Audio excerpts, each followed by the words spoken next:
ఎలా సాధ్యమైందని దాని మీద విమర్శలు కూడా వెల్లువెత్తుతున్నాయి. అయితే దీన్ని ప్రధాని మోడీ కూడా ఖండించడం జరిగింది అని చెప్పి ప్రచురించారు. ఇక తదుపరి చూసుకుంటే మీ టైం అయిపోయింది, ఇప్పుడు మా టైం అని కవిత సంచలనం అయితే పోస్ట్ చేశారు. దాని గురించి కూడా ఒకసారి చూద్దాం.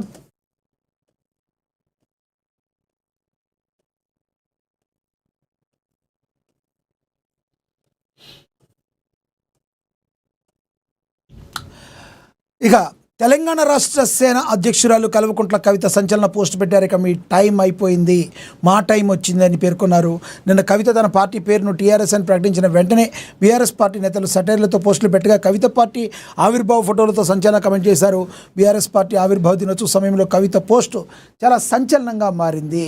ఏదైతే పులిని చూసి నక్కలు వాతలు పెట్టుకుంటుందని చెప్పినా, లేదంటే బిస్లరీ వాటర్ బాటిల్స్ ఒరిజినల్కి డూప్లికేట్ తేడా చూపించినా, కోల్గేట్ పేస్ట్కి మరి ఒరిజినల్కి అదేవిధంగా డూప్లికేట్ తేడా చూపించినా అది బీఆర్ఎస్ పార్టీ వాళ్ళకి చెల్లింది.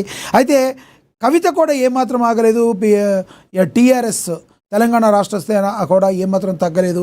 వాళ్ళందరికీ ఎక్కడో మండుతున్నట్టుంది అని చెప్పి బర్ణాలు రాసుకోండి అని వాళ్ళు కూడా బర్ణాలు అయితే చూపించడం అయితే జరిగింది. ఇక మరి విమర్శలు మరి ప్రతి విమర్శలు అనేవి సర్వసాధారణం. అయితే మీ టైం అయిపోయింది, ఇక మా టైం మొదలైందని చెప్పి కవిత పోస్ట్ పెట్టడం ద్వారా డైరెక్ట్గా బీఆర్ఎస్ పార్టీ పైన ఎక్కువగా ఆమె ఫోకస్ ఉండబోతుంది. బీఆర్ఎస్ పార్టీ పైన తన పోరు కూడా ఉండబోతుందని చెప్పకనే చెప్తుంది అంటంలో ఎటువంటి సందేహం అయితే లేదు. ఇక తదుపరి చూసుకుంటే డీజిల్ కొరతపై చంద్రబాబు సమీక్ష, యుద్ధ ప్రాతిపదికన సరఫరాకు ఆదేశం. డీజిల్ కొరతపై మరి సమీక్ష నిర్వహించారు. ఆంధ్రప్రదేశ్లో డీజిల్ కొరతపై ముఖ్యమంత్రి నారా చంద్రబాబు నాయుడు తక్షణమే స్పందించారు. ఆదివారం సెలవు రోజు అయినప్పటికీ కూడా ఇంధన కరువుతో అల్లాడుతున్న వాహనదారులు మరియు అన్నదాత కష్టాలను చూసి చెల్లించిన ఆయన సచివాలయ ఉన్నతాధికారులతో అత్యవసర సమీక్ష సమావేశం నిర్వహించారు. రాష్ట్రంలోని పెట్రోల్ బంకుల వద్ద నో స్టాక్ బోర్డులు వెలుస్తుండడం, వాహనదారులు కిలోమీటర్ల మేర క్యూ కట్టడంపై సీఎం తీవ్ర అసంతృప్తి వ్యక్తం చేశారు. ఎట్టి పరిస్థితుల్లో డీజిల్ కొరత ఉండకూడదని, యుద్ధ ప్రాతిపదికన సరఫరాను పునరుద్ధరించాలని ఆయన అధికారులను హుకుం జారీ చేశారు. ప్రజలకు కనీస అవసరమైన ఇంధనం అందకపోవడం అభివృద్ధికి గొడ్డలు పెట్టు వంటిదని ఆయన ఈ సందర్భంగా హెచ్చరించారు.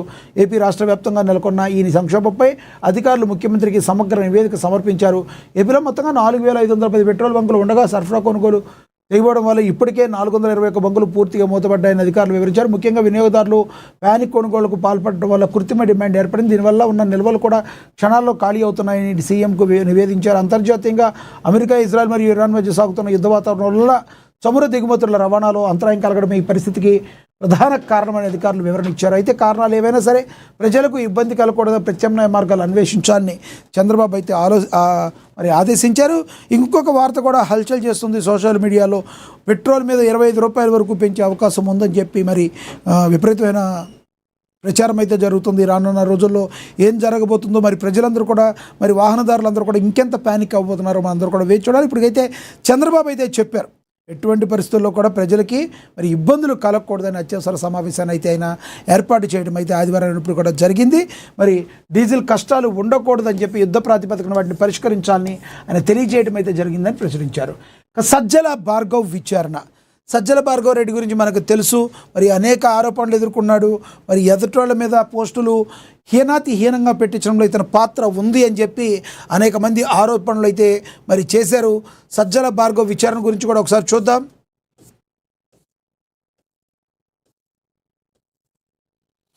విద్వేషాల పోస్టు వెనుక అసలు సూత్రధారి ఎవరు? రెండో రోజు విచారణలో ప్రశ్నల వర్షం. వైసీపీ సోషల్ మీడియా మాజీ ఇన్ఛార్జ్ సజ్జల భార్గవ్ రెడ్డి చుట్టూ ఉచ్చు బిగుస్తుంది. సోషల్ మీడియా వేదికగా విద్వేషాలు విషం చెమ్మడం, ప్రత్యర్థి పార్టీ నేతలను లక్ష్యంగా చేసుకుని అసభ్యకర పోస్టులు పెట్టించారనే ఆరోపణలపై సాగుతున్న విచారణ ఆదివారం ఉదయానికి ఒక కొలికి వచ్చింది. పులివెందుల పోలీస్ స్టేషన్లో 2 రోజుల పాటు సాగిన ఈ విచారణ ప్రక్రియలో పోలీసులు అనేక కీలక అంశాలను రాబట్టే ప్రయత్నం చేశారు. ముఖ్యంగా ఎస్సీ, ఎస్టీ అట్రాసిటీ కేసులతో పాటు మహిళా నేతలను, రాజకీయ ప్రముఖుల కుటుంబ సభ్యులను కించపరిచేలా సాగిన పోస్టుల వెనుక ఉన్న అసలు సూత్రధారు ఎవరనే కోణంలో పోలీసులు భార్గవరెడ్డిని నిలదీశారు. మరి ఏప్రిల్ 25న ప్రారంభమైన విచారణ పర్వం ఆదివారం ముగిసింది. డీఎస్పీ మురళీనాయక్ నేతృత్వంలోని బృందం సంధించిన అనేక సూటి ప్రశ్నలకు భార్గవరెడ్డి తెలియదు, గుర్తులేదు, మర్చిపోయా అంటూ సమాధానాలు దాటవేసినట్లుగా సమాచారం. ముఖ్యమంత్రి చంద్రబాబు నాయుడు, లోకేష్, పవన్ కళ్యాణ్ మరియు వారి కుటుంబ సభ్యులను టార్గెట్ చేస్తూ పెట్టిన అభ్యంతరకర పోస్టుల వెనుక ఆర్థిక లావాదేవీలు ఎలా జరిగాయనే అంశంపై కూడా పోలీసులు గట్టిగానే దృష్టి సారించారు. పులివెందుల భార్గవరెడ్డి విచారణ ముగిసినప్పటికీ ఆయన ఇచ్చిన సమాచారాన్ని పోలీసులు క్షుణ్ణంగా విశ్లేషిస్తున్నారు. పోస్టుల రూపకల్పనలో వాడిన గ్యాడ్జెట్లు, వాట్సాప్ గ్రూపుల సమాచారాన్ని ఇప్పటికే స్వాధీనం చేసుకున్నారు. మరి విచారణలో భాగంగా సజ్జల భార్గవరెడ్డి నోరు విప్పితే మరెంతమంది బయటకు వస్తారో అని చెప్పి అందరూ కూడా ఎంతో ఆసక్తిగా ఎదురు చూసేవాళ్ళు కొంతమంది ఉంటే, భయపడి సచ్చేవాళ్ళు కొంతమంది ఉంటారు.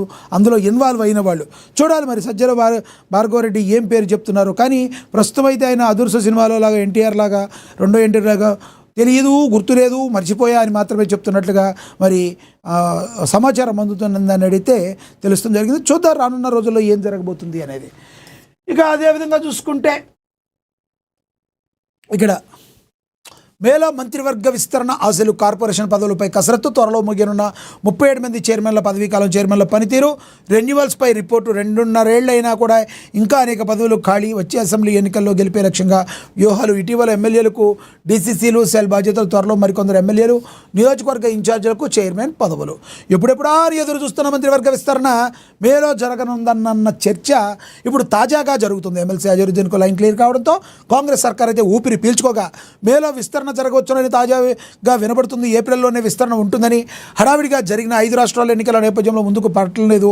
ఇప్పుడు మే 4న ఫలితాలు రానుండగా మే 2వ వారం తర్వాత విస్తరణ ఉండే అవకాశం ఉందని ప్రచారం జరుగుతుంది. మంత్రివర్గంలో ప్రస్తుతం 2 భర్తలు ఖాళీగా ఉన్నాయి. వీటి కోసం చాలా కాలంగా ఆశావాహులు పోటీ పడుతున్నారు. సామాజిక వర్గాలు జిల్లా సమీకరణాల కోమటిరెడ్డి రాజగోపాల్ రెడ్డి, సుదర్శన్ రెడ్డి, బాలు నాయక్, ప్రేమ్ సాగర్ రావు, ఆది శ్రీనివాస్, నవీన్ యాదవ్, బీర్ల ఐలయ్య, మల్రెడ్డి రంగారెడ్డి, పరిగి రామ్మోహన్ రెడ్డి, విజయశాంతి ఇలాంటి వారి పేర్లు కూడా గట్టిగానే వినబడుతున్నాయి.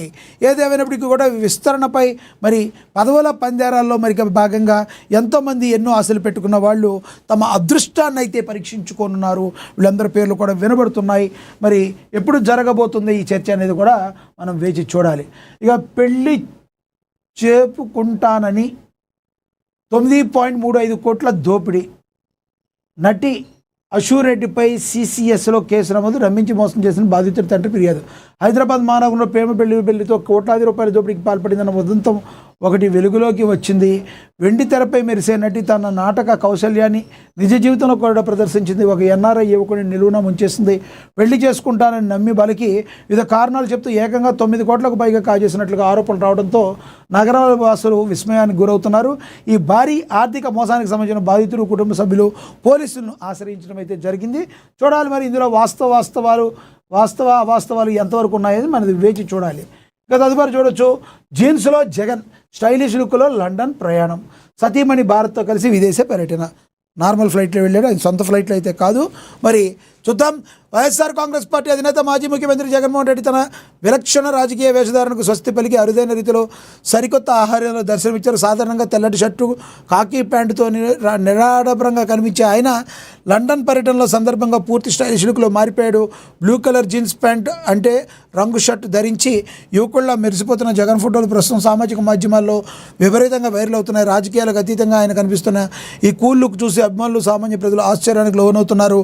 విదేశీ పర్యటనలో ఆయన అనుసరించిన శైలి ప్రస్తుతం రాజకీయ వర్గాల్లో ప్రధాన చర్చనీయాంశంగా మారింది. జగన్ దంపతులు లండన్లోనే సుమారుగా 2 వారాల పాటు గడపనున్నారు. మే 10వ తేదీన రాత్రి లేదా మే 11వ తేదీ ఉదయం వారు తిరిగి భారతదేశానికి వచ్చే అవకాశం ఉన్నట్టు ప్రణాళికలు రూపొందించుకున్నట్లుగా ప్రచురించడం అయితే జరిగింది.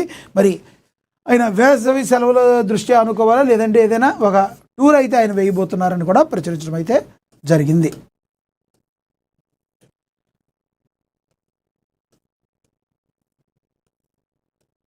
ఇక భద్రాచలంలో బీసీ భవన్ నిర్మించాలి అని చెప్పి బీసీ కమిషన్ సభ్యులకు వినతి పత్రాన్ని ఇచ్చారు. భద్రాచలం పుణ్యక్షేత్రంలో బీసీ భవన్ నిర్మించాలని, ఇందుకు ప్రభుత్వం తరపున చర్యలు చేపట్టేలా చొరవ తీసుకోవాలని తెలంగాణ రాష్ట్ర బీసీ కమిషన్ సభ్యులు మరి తిరుమలగిరి సురేందర్కు భద్రాద్రి కొత్తగూడెం జిల్లా బీసీ సంక్షేమ సంఘం ప్రతినిధులు వినతి పత్రాన్ని సమర్పించారని ప్రచురించడం అయితే జరిగింది. అదేవిధంగా శ్రీ పెద్దమ్మ తల్లిని దర్శించుకున్నారు. భద్రాద్రి కొత్తగూడెం జిల్లాలో రాష్ట్ర బీసీ కమిషన్ సభ్యులు తిరుమలగిరి సురేందర్ ఘనంగా స్వాగతం పలికారు. ఆలయ ఈవో రజనీ కుమారి అని చెప్పి కూడా ప్రచురించారు. అదేవిధంగా చూసుకుంటే ఘనంగా శ్రీ వాసవిమాత జయంతి వేడుకలు మంచిర్యాల జిల్లాలో జరిగాయి. మరి ఆ వేడుకల గురించి కూడా మనకి దీనిలో ప్రచురించడం జరిగింది. భద్రాద్రి కొత్తగూడెం జిల్లాలో రామవరంలో పోతులూరి వీరబ్రహ్మం గారి యొక్క ఆరాధన కూడా ఇలా ఉందని చెప్పి దాని గురించి కూడా ప్రచురించారు.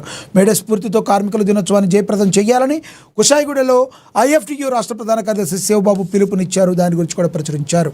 ఇక కుషాయిగూడలో భవన నిర్మాణ కార్మికులు వెల్ఫేర్ బోర్డుల పేరు నమోదు చేసుకోవాలని, కార్మికులకు పట్టణ ఉపాధి పథకాలు వర్తింపజేయాలని భవన నిర్మాణ కార్మికుల సంఘం జిల్లా అధ్యక్షులు